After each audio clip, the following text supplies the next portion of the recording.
My name is Carl Hicks, and I'm talking to you today from Tacoma Narrows Airport near Gig Harbor, Washington. My connection to the pulmonary hypertension space began back in 1994, but really it began further back than that.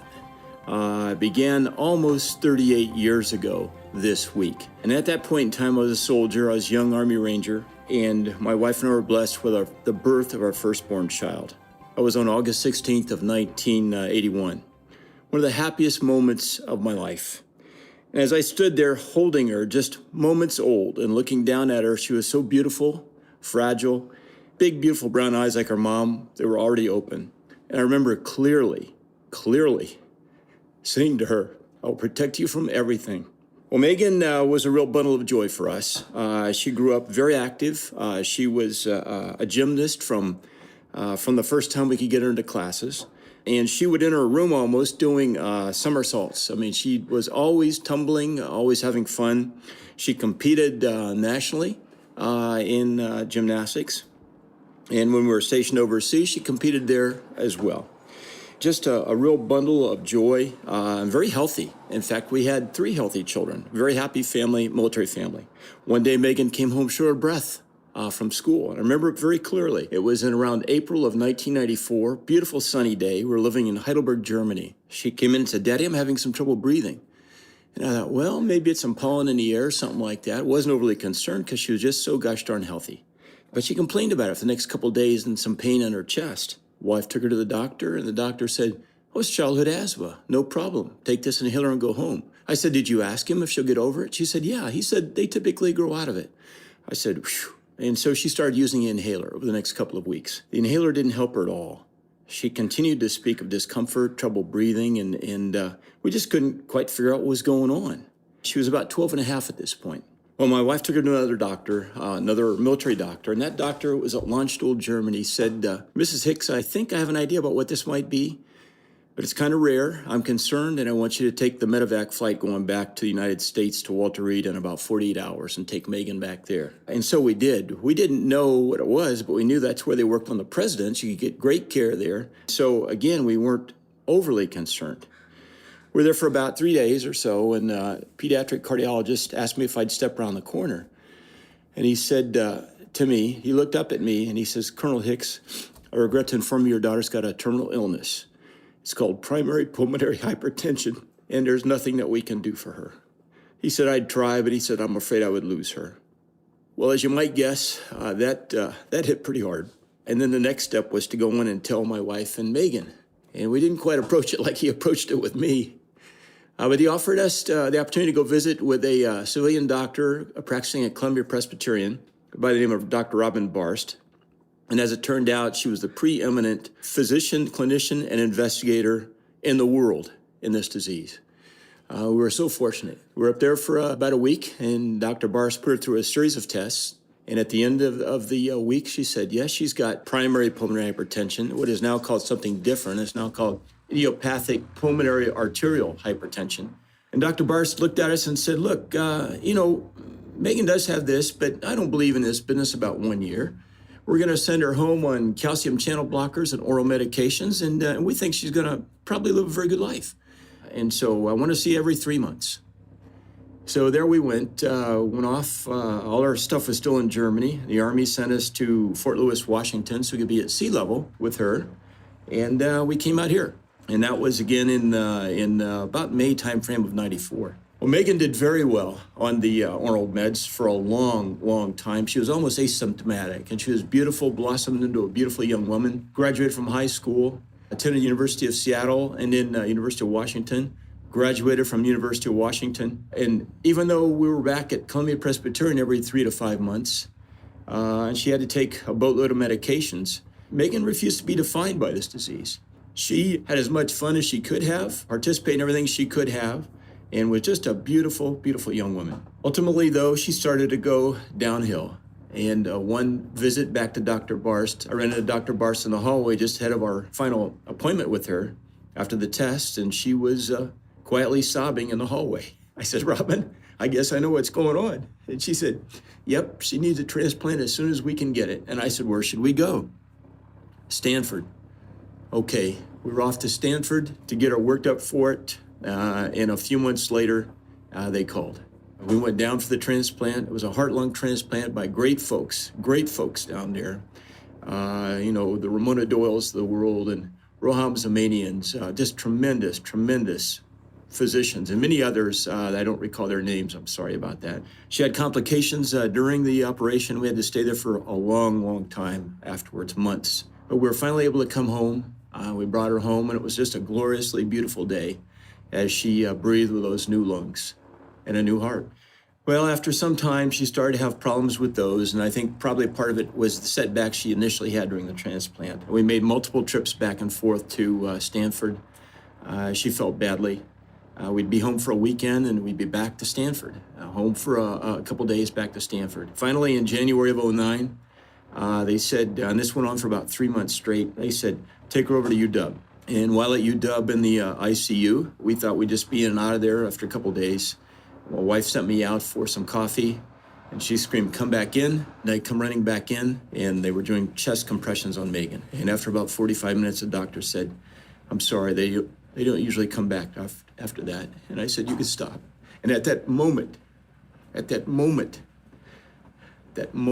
they stopped those compressions, I remembered, I flashed back to that moment I looked down in her eyes, that I'd made that promise so many years before. It came back into my mind. This is a difficult message. It's difficult for many to hear in our PH family, but it's a true story. It's exactly as it happened. Back in '94, when Megan was diagnosed, we had one organization that was a very new organization. It was called the United Patients Association Against Pulmonary Hypertension, or UPAF. No one's listening to this would know about that organization. But I became a member of that, and we began to fight, do our best to fight back against the disease. And my message to everyone that listens to this is that's exactly what you have to do. You cannot take this disease lying down. I hear so many people talk about hope. And I want to talk about hope for just a moment or two, and why I think hope is a little bit overrated. Webster defines hope as a feeling of expectation and a desire for a certain thing to happen, as in a cure for a disease. It's a desire for something to happen, but it's not taking steps to help that happen. So hope in and of itself is not a method to achieve what we all have to achieve in the pulmonary hypertension family, and that is for us to defeat this disease with a cure. I became involved very early on with UPAF, which later on became PHA, and I spent many weeks, hours, years of my life doing everything I could do to fight this disease. And over the years, we've made great progress, thanks to the help of many people worldwide and many organizations worldwide. Back when Megan was diagnosed, we had 0 FDA-approved medications. Now we've got over 14, and more still on the way. We've got support groups out there, and these are not support groups that just belong to a particular organization. These support groups belong to the patients. These are patient support groups that we helped to start. We've got now organizations like phaware that does the best job that I know of getting the word out about this disease around the world.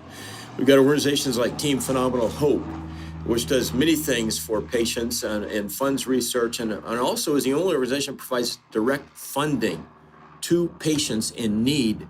And that's because it's a very expensive disease. And wheelchairs break down, and oxygen concentrators break down, and people need rides to see doctors, and Team Phenomenal Hope is the only place we can go get that. We've got PHA that's still out there doing things. So these are all folks that are working to fight this disease. And one thing I have to say to anybody that listens to this is, do not take pulmonary hypertension sitting down. Fight. All of us have some capability of doing something in the fight against this disease. And you say to me, okay, Carl, I've got PH. I'm very ill. I'm almost bedbound. I can hardly get out of bed. I can't breathe to walk across the room. You can pick up a phone and call your congressman and tell them about your disease. You can pick up a phone and call Team Phenomenal Hope and say, look, I want to help out. Give me something I can help you with from my bedside, or PHaware, or PHA. There are things that you can do. And if you're healthier, you can help other patients by being a support group leader or helping their caregiver. The caregivers are the unsung heroes in this disease. These people take care of our patients day, night. And some of them, it's almost a 24-hour-a-day task to help our patients. You can help them by making a trip to the grocery store, making a trip to pick up meds. There are just so many things that you can do to fight this disease. And I'm going to tell you what, it's the only thing that keeps me sane, because knowing I can fight back against this and fighting back against this through anything and everything that I can do is what carries me through this and the moments of that lost promise that I made almost 38 years ago. This weekend on August the 17th, I'll be going out to participate in a triathlon at the age of 66. I'm doing this for our PH family, all of our PH family. I'm doing it to raise awareness, and I'm doing that right now. And I'm doing that to raise funds. They'll go directly to Team Phenomenal Hope and directly to the Patient Unmet Needs Program. So that means they'll go directly to patients. My goal is to raise $10,000. As I'm speaking, I'm halfway there. It will be very difficult for me to manage this swim in the Columbia River, followed immediately by a sprint up a hill and getting on a bike and a 12-mile very fast bike ride, and then jumping off the bike at the end and sprinting 3 miles. Just surviving the Columbia River is my goal. But I'm doing this because it offers me, again, a way to fight back. I'm doing it every way that I can. And I will fight back against this disease to my last breath or until we cure it. I'm doing this obviously in memory of Megan and for all of our PH family and patients. And in particular, I'm doing it for Let Me Be Your Lungs Partner, which is a program that is part of Team Phenomenal Hope. In that program, you offer the opportunity to a PH patient who can never do something like I'm about to do. I'm not sure I can do it. And you offer to be their lungs for the event.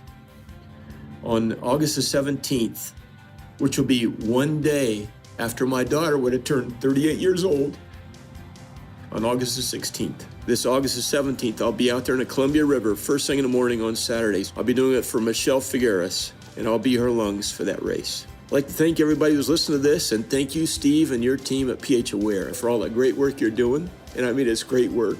It's fighting back. And we got to do that fighting back because there are lots of Megans out there. There are lots of Michelles out there. There are a lot of Lucases out there that are depending on us to do it. Thanks for letting me share this. My name is Carl Hicks, and I'm aware that my daughter was rare.